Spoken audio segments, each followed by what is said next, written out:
Throughout my many relationships, there's been the common theme of my partner feeling not as wanted as they should. And I always wondered, like, is there something wrong with me? But I realized being grade ace was just another part of me.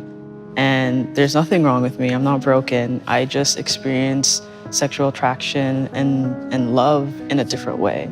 On one side, you have being asexual, and on the other side, you have being allosexual, which is primarily what most people are.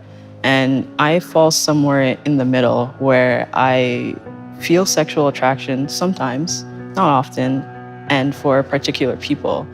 It's a beautiful thing to realize that there are a lot of asexual people out there, and the intersections of identity, you can be a lesbian and asexual, you can be trans and asexual, like everyone's different. Like we all experience things differently. And I think the thing that a lot of people forget is that sexuality is a spectrum, and that, includes asexuality as well.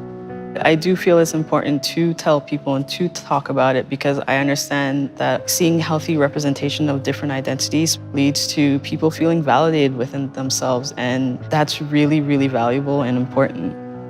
This love seat actually represents the comfort that I feel within myself. Like sitting on it, I just feel very comfortable, and that is very reflective of how I feel now. I love myself and I'm very comfortable in my own skin, and yeah, that's pretty much where I'm at.